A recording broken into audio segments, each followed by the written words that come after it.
오늘은 왜 시리즈 왜 은혜인가 두 번째 시간이 되겠습니다. 저는 국민학교를 5군데를 옮겨 다녔습니다. 교직에 계시는 아버님의 다른 학교로 정근을 가실 때마다 저는 아무런 선택권이 없이 따라다녀야 했습니다. 국민학교 3, 4학년 때 정도에는 얼마나 시골로 아버지를 따라서 갔는지 모릅니다. 그 당시에도 전기불이 들어오지 않았습니다. 버스도 하루에 한 번인가 두 번인가 들어오는 그런 곳이었습니다. 방학 때가 되면은 아무도 없는 그 학교 운동장에서 혼자 놀았습니다. 그리고 도서실에 들어가서 책을 읽었습니다. 어릴 때 나의 모습을 생각하면은 홀로 외롭게 차가운 바람을 맞으며 서 있던 한 어린 소년의 모습이 문득 떠오르기도 합니다. 그때 아무리 작은 학교라도 있을 만한 책들은 다 있지 않습니까? 그때 읽었던 책 중에 하나 생각나는 것이 레 미즈러봉, 한국 번역판으로는 장발장. 그래서 어릴 때는 그 책 이름이 성은 장씨고 이름은 발장이라고 하는 사람의 이야기인가 보다 생각하고 읽었습니다. 물론 어려운 건 아니고 어린이 용어로 쉽게 재밌게 쓰여졌던 그 책이었습니다. 레 미저러봉. 이것은 정말 너무나 연민스러운 그런 우리 인생들, 불쌍한 사람들이라는 그런 말입니다. 그 불쌍한 사람들의 대표자가 누구입니까? 장발장과 그 주위에 나오는 그 많은 사람들의 이야기. 이 장발장은 누구입니까? 정과자입니다. 특별히 그는 자기 가족들을 위해서 빵을 훔쳤는데 그 빵을 훔쳤다는 그 죄로 5년의 형벌을 받게 됩니다. 사실 너무나 작은 죄잖아요. 그런데 5년의 형벌을 받습니다. 그러니까 이 말은 무엇입니까? 우리는 누구도 이 죄의 값에서 자유로울 수 없다는 사실입니다. 아무리 작은 죄라도, 아무리 큰 죄라도 그것은 다 하나님 앞에서 무슨 죄라는 것을 우리에게 말씀해 주고 있습니다. 그리고 그 죄로 말미암아 감옥에 갇혔는데 탈출을 시도합니다. 계속 탈출을 시도할 때마다 그의 형벌이 점차적으로 늘어나가지고 그는 19년을 감옥에 살다가 이제 가석방되어져 나옵니다. 여러분, 죄라는 것은 우리를 자꾸 올고매가지고 우리를 더욱더 절망의 감옥에 더 강하게 우리를 밀어붙이고 가두는 모습을 보여주고 있습니다. 그가 가석방이 되어 나와서 추운 거리를 걷고 있는데 아무도 그에게 도움을 베풀지 않습니다. 그때 유일하게 한 주교인 미리엘이라고 하는 신부가 그를 자기 집으로 이렇게 초대를 합니다. 그리고 그에게 식사를 대접하고 그에게 잠을 자게 해줍니다. 밤에 잠을 자는 중에 그 편안한 곳이 잠이 올 수가 있겠습니까? 방을 둘러보는 중에 은으로 만들어져 있는 좋은 식기를 그는 보고 순간적으로 그것을 훔쳐가지고 도망을 가게 됩니다.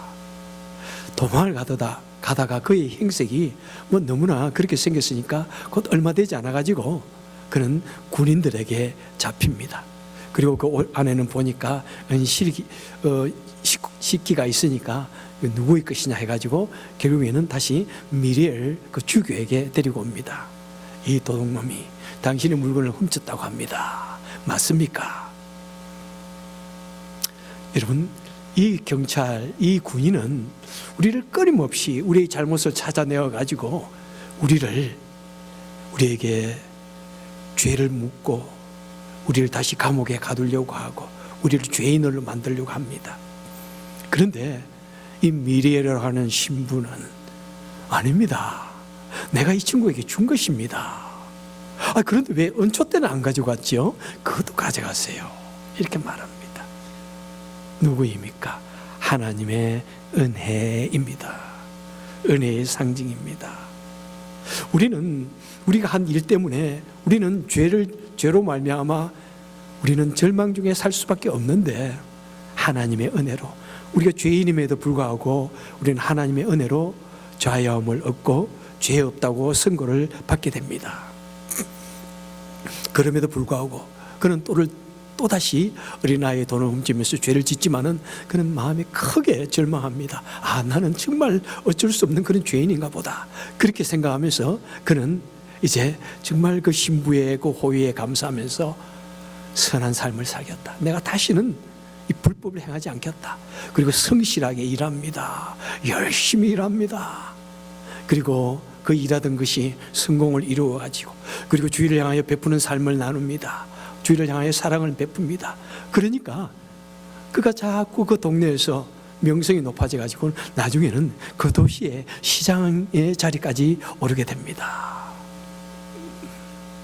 누가 사람을 변화시키는 것입니까?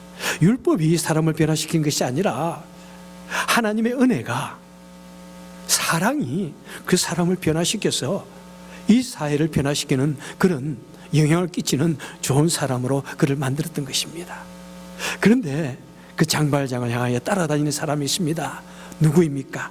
바로 그를 따라다니는 형사, 자베르로 하는 형사입니다. 그는 이전에 이 장발장을 구속한 적이 있는 사람입니다. 그런데 그 도시에 형사로 왔는데 보니까 이 시장에 일어나는 사람이 틀림없이 범법자야. 수많은 죄를 졌던 사람이야. 그래서 그의 뒤를 캐기 시작합니다. 그의 죄를 캐기 시작합니다. 그를 잡아 가두려고 합니다. 무엇입니까? 율법은 우리를 끊임없이 죄인으로 몰아갑니다. 너는 절대로 구원 얻을 수 없는 죄인이라고 끊임없이 우리를 고소합니다. 우리를 절망의 감옥에 가두려고 합니다. 그래서 장발장은 그때부터 다시 도망자가 됩니다. 그리고 양녀 코세트를 양녀로 받아들이게 키우게 됩니다. 그런 삶을 살면서도 그는 종종 또다시 죄를 짓습니다. 심지어는 자기 양녀 코세트를 시기하고 질투하고 거짓말까지 하고, 그리고 끊임없는 일생 동안 그는 계속해서 도망 다니고 숨는 그런 삶을 삽니다. 여러분, 그것은 무엇입니까? 율법이라고 하는 것, 이것은 우리를 계속해서 얽어맵니다. 우리를 죄인이라고 몰아붙입니다. 너는 절대로 안 돼. 그러면서 우리를 감옥에 우리를 집어넣고 우리를 영원히 폐망시키려고 합니다. 그런데 나중에 자베스는 어떻게 합니까? 이 자베스 행서가 어려움에 처했을 때 이 장발장이 그를 구해줍니다. 그 이후에 자베스는 갑자기 자살을 해버립니다. 왜 그렇습니까? 자베르는 이 형을 집행하는 사람인데, 율법으로서는 이 세상을 변화시킬 수 없구나, 율법으로는 사람을 조금도 변화시킬 수 없구나, 그것을 깨닫고 그 절망감에 그는 돌연히 자살해버립니다. 그렇습니다. 여러분, 이 세상에 수많은 법이 있지만은 그 율법이 우리를 변화시킬 수 없고 이 세상을 아름답게 변화시킬 수 없습니다. 오직 하나님의 은혜의 법이 사람을 변화시키는 것입니다. 그리고 그는 마침내 하나님의 은혜 속에 너무 편안하게 눈을 감는 것이 그 소설의 마지막 장면입니다. 여러분, 이렇게 자신이 은혜 받은 자임을 깨닫는 사람, 그 사람은 어떻게 살아가고 있습니까? 오늘 본문에 보십시오. 이것이 너희에게서 난 것이 아니요, 너희에게서 난 것이 아니요, 그리고 이는 누구든지 자랑치 못하게 하려 함이라. 8절과 9절에서 여러분, 은혜 받은 자는 어떤 모습으로 산다는 것입니까? 결코 자신을 자랑하지 않는다는 사실입니다. 사도 바울은 그의 서신서 곳곳에서 나는 아무것도 자랑할 것이 없다고 여러 차례에 걸쳐서 고백을 합니다. 하지만 그는 예수님을 만나기 전에 얼마나 대단했던 삶을 사는 사람이었습니까? 유대인 중에 유대인이요, 모든 것이 앞날이 예비되어 있고 성공이 보장되어 있던 그런 공예위원이었습니다. 그는 최고의 학력을 가졌고요. 그런데 예수님을 만난 후에 그는 모든 것을 다 버리면서 말합니다. 나는 하나님의 은혜를 받았기에 자랑할 것이 아무것도 없다. 나는 죄인 중에 죄인이다. 나타낼 것이 아무것도 없다. 그렇게 그는 겸손하게 자신을 낮추는 것을 보게 됩니다. 저도 목사로서 삶을 살아가는데 참 때로는 너무 얼굴 뜨거울 때가 참 많아요. 어떤 때 나도 모르는 사이에 막 자랑을 늘어 놓을 때가 있어요. 그럼 아내가 그 옆자리에 앉아 있다가 이제 돌아오는 길에 야, 나를 칩니다. 뭐 그런 걸 자랑하고 그러냐고 막 자랑이 막 하고 싶어서 막 그런 것 같아. 그래서 제가 가만히 경험을 해보면은 큰 교회 목사는 큰 교회 목사대로 막 자랑하고 싶고, 작은 교회 목사는 작은 교회 목사대로 막 자랑하고 싶습니다. 우리 교회가 작지만은 그래도 믿음의 사람들이야. 뭐 내가 그래도 목회를 제대로 할 수 있어. 유명한 목사는 유명한 목사대로 자랑하고, 유명하지 못한 사람 그래 내가 유명하지 못하지만 그래도 그것이 성경적이야 이러면서 자랑하고 싶은 것이 우리 사람들인 것 같아요. 여러분 그러지 않나요? 특별히 내가 좀 사람들이 나를 잘 알아주지 못한다 싶을 때는 뭔가 좀 나를 드러내가지고 사람들이 알아주기 원하는 그런 마음들이 참 많은 것 같아요. 예. 이 하나님의 놀라운 은혜를 깊이 깨달은 바울은 고린도전서 15장에서 말씀합니다. 나는 사도 중에 가장 작은 자라.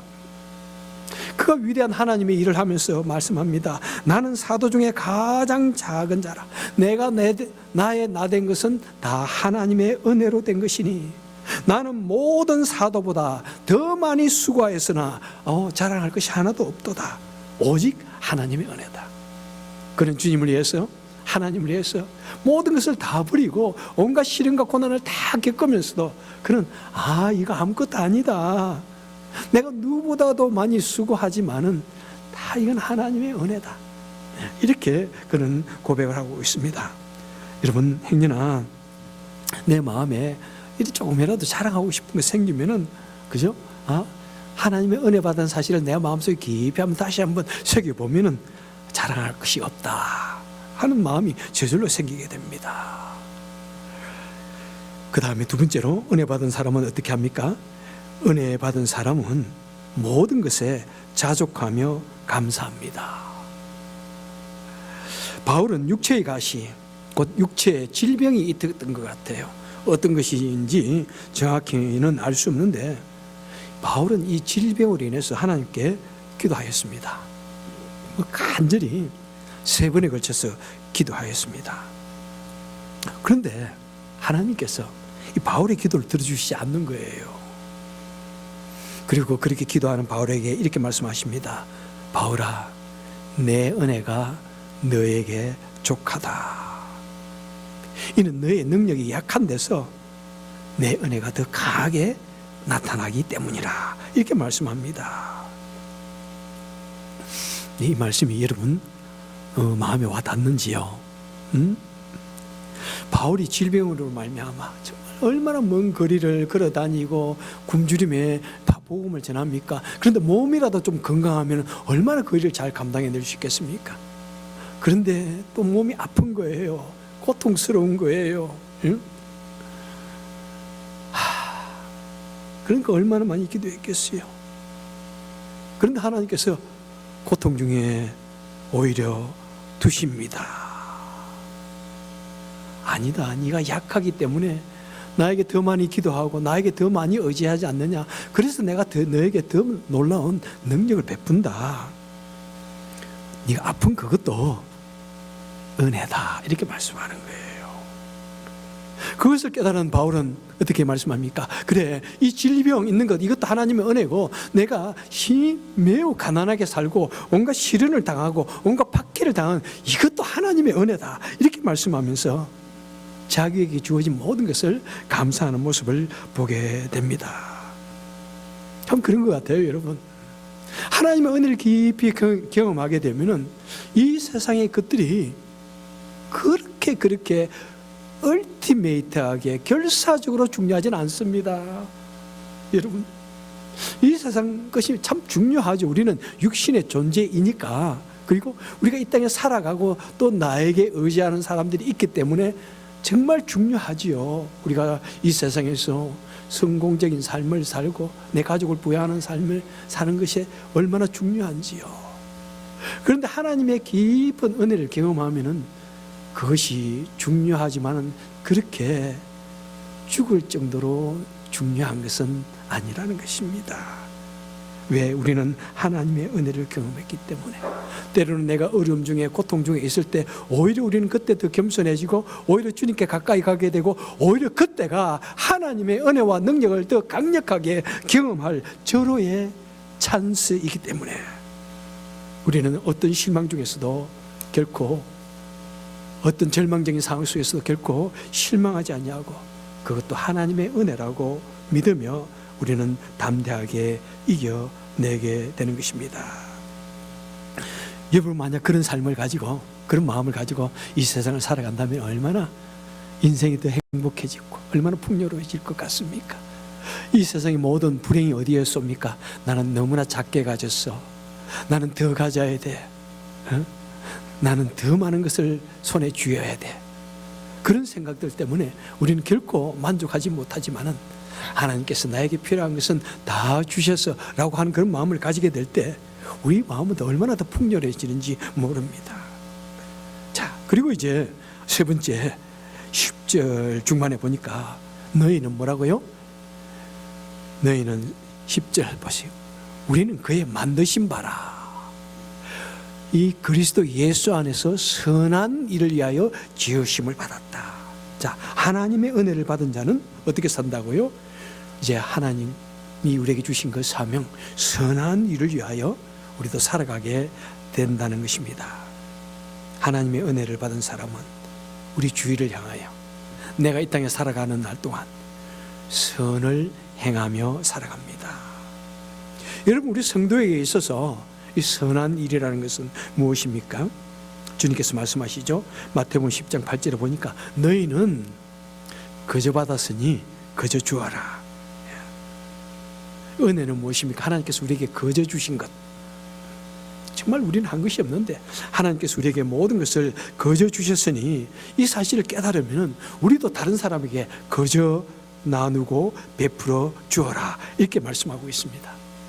그래서 그 사실을 깨달은 이 초대교회 성도님들은 어떤 삶을 삽니까? 모두가 자기 것을 내어놓습니다. 어려운 사람들 위해서 사용하라고 내어놓습니다. 내 것이라고 자기 것을 주장하지 않냐고 서로 나누며 베푸는 그런 삶을 삽니다. 왜 그렇습니까?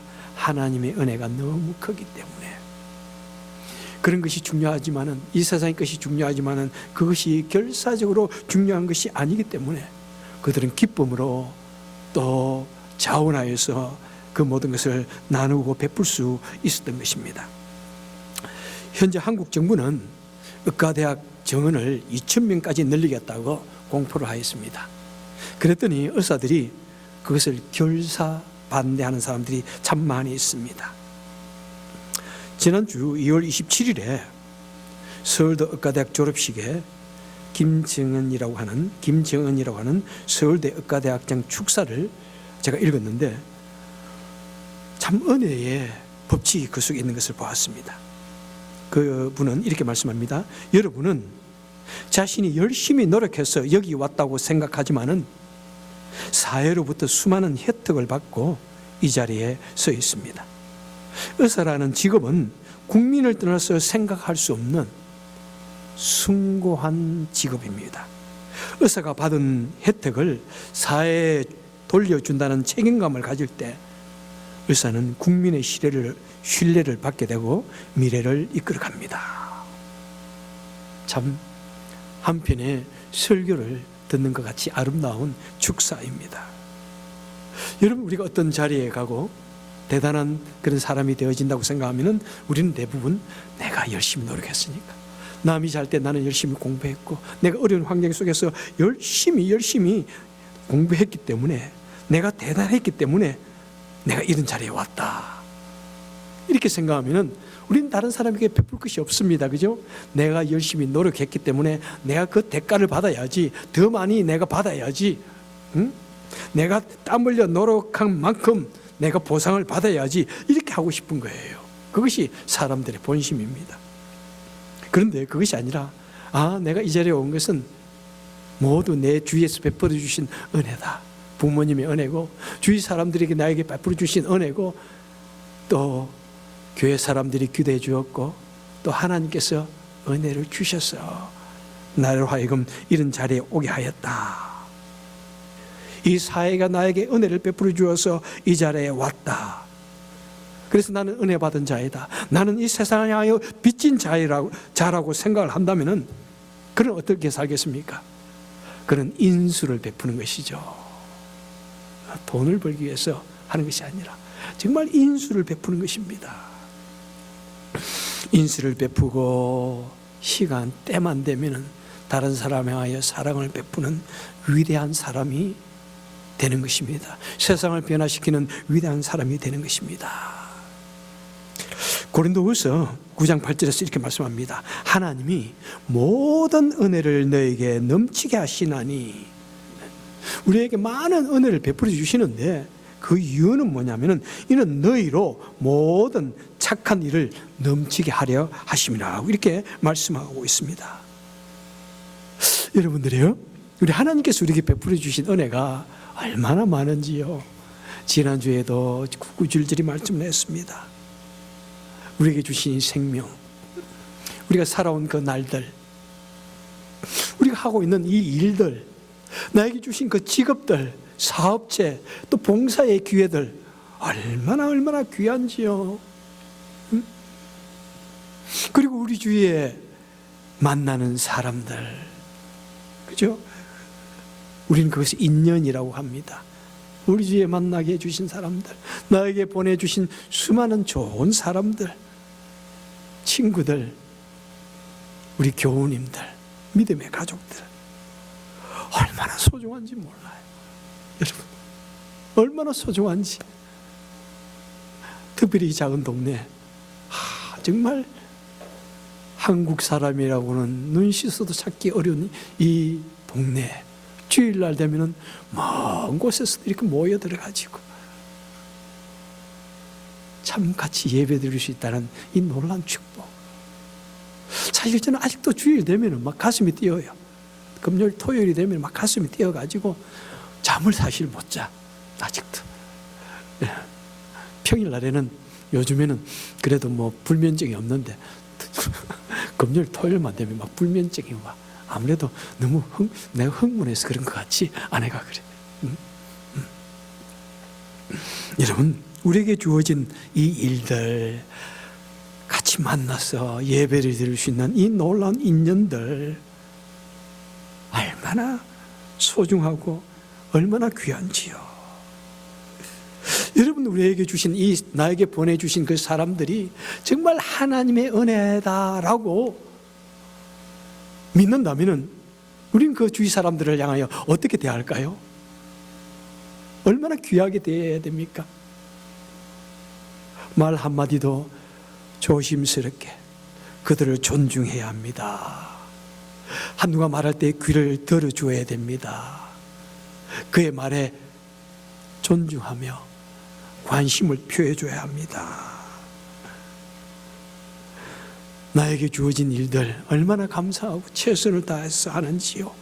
내가 어쩔 수 없이 일을 맡았다는 것이 아니라 하나님의 은혜로 일을 주셨고, 나도 다른 사람에게 은혜를 베풀 기회를 주셨다는 것을 생각하면 얼마나 귀한지요. 얼마나 감사한지요. 얼마나 기쁨으로 일을 감당할 수 있는지요. 여러분, 우리에게 주신 이 모든 은혜, 또한 하나님께서 우리에게 넉넉하게 다른 사람에게도 넘치게 베풀고 나누라고 주신 하나님의 은혜라고 성경은 우리에게 분명히 말씀하고 있습니다. 여러분, 또한 우리가 선한 일은 무엇입니까? 은혜 받은 사람은 끊임없이 용서와 화해를 추구하는 것입니다. 마태복음 18장 21절에서 주님께서 베드로가 주님께 이렇게 말합니다. 주여, 형제가, 자매가 나에게 죄를 범하면은 몇 번이나 용서해 줘야 됩니까? 몇 번이나 용서해 줘야 됩니까? 아마 베드로 생각에는 한 3번 정도 용서해 주면 되겠죠? 이런 생각을 한번 물었을 수 있습니다. 예수님께서 무엇이라고 말씀합니까? 내가 너에게 이르노니 7번뿐만 아니라 7번 70번까지라도 7번을 70번까지라도 용서해 주어라, 이렇게 말씀합니다. 7번, 70번, 490번을 말씀하는가요? 7이라고 하는 숫자는 어떤 의미에서 완전 숫자를 의미합니다. 너희는 끝없이 용서해 주어라. 왜? 하나님께서 너희를 끝없이 용서해 주었기 때문에, 하나님께서 너희를 7번씩 또는 7만 번을 용서해 주셨기 때문에 너희도 형제를 그렇게 용서해 주어라. 여러분, 내가 하나님의 은혜로 말미암아 용서함을 받았다고 생각하지 않으면 남 용서하지 않아도 돼요. 남 사랑으로 품지 않아도 돼요. 하지만은 여러분, 내 모습을 가만히 돌아보십시오. 얼마나 우리는 놀란 하나님의 은혜를 받은 자입니까? 놀란 하나님의 은혜가 아니면 우리가 어떻게 살아남을 수 있습니까? 그것을 마음속 깊이 느낀다면은 우리도 남을 끊임없이 용서하고 품에 안아야 된다는 것입니다. 내가 남을 용서하지 못한다고 하는 것은 무엇입니까? 하나님, 나를 용서해 주지 않아도 됩니다. 이 말하고 똑같은 것입니다. 나요, 대단한 사람이에요. 나 착한 사람이에요. 하나님, 나 용서해 주지 않아도 나 괜찮은 사람이에요. 그렇게 생각하는 사람은 남을 용서해 주지 않아도 된다, 이렇게 지금 주님께서는 말씀하고 있는 것입니다. 사랑하는 성도 여러분들이요, 종종 우리가 주님을 믿는다고 하는 이 그리스도인들이, 우리 기독교인들이 오랫동안 신앙생활을 하다 보면 자칫 잘못 누가 되어갑니까? 우리도 제베드 형사처럼 되어간다는 사실입니다. 우리가 하나님의 말씀을 배우면서 성경이 이렇게 하지 말라, 저렇게 하라, 이런 말씀들 열심히 듣고 배우게 되면은 나중에 남아가지고 그것이 율법적인 지식으로 남아가지고 그것을 가지고 남을 정죄하는데 써먹기도 합니다. 여러분, 우리는 하나님의 놀라운 은혜를 받은 자입니다. 하나님의 놀라운 은혜를 받았으면서도 우리는 우리가 알고 있는 그 율법적인 지식으로 때로는 가장 비은혜적인 제베드 행사가 되기도 한다는 사실입니다. 이 은혜 받은 사람이 이 율법의 틀을 벗어나지 못하면 내 속에 있는 그 모든 말씀들이, 계명들이 마치 서슬퍼런 맨도날처럼 되어가지고 끊임없이 남을 난도질하는데 사용하기도 한다는 사실입니다. 여러분, 우리는 얼마나 우리 나름대로 자부심이 있습니까? 기독교인으로서 이 세상을 복음화시키고 이 세상에 공의와 하나님의 의가, 사랑이, 평화가 하수같이 흐르는 그런 나라를 만든다고 자부하면서도 여러분들이 때로는 얼마나 비은혜적인 그런 율법가가 되는지 모릅니다. 우리는 아무도 우리는 하나님의 율법 앞에서 깨끗하지 못합니다. 빵 한 자루를 훔치는 사람이라도 우리는 하나님 앞에서 결코 깨끗하지 못합니다. 우리 모두는 실로 율법 앞에서 참으로 미저러블한 존재, 너무나 불쌍한 연민에 가련한 존재인 것을 우리는 알 수밖에 없습니다. 하지만 하나님이 은혜의 법칙으로 말미암아 너무나 미저러블한 우리 인생들을 하나님께서 은혜의 법칙으로 우리를 선택해 주시고 우리를 구원하여 주셔서 하나님 나라의 거룩한 백성이 되게 하셨습니다. 그래서 우리는 오직 하나님의 은혜의 법칙으로 말미암아 우리는 하나님 앞에서 놀라운 평화를 누리는 것입니다. 오직 하나님의 은혜의 법칙만이 사람을 변화시키고 이 세상을 아름답고 복된 평화로운 나라로 만들어가는 것입니다. 영국의 시인 조지 헐버트는 이렇게 말합니다.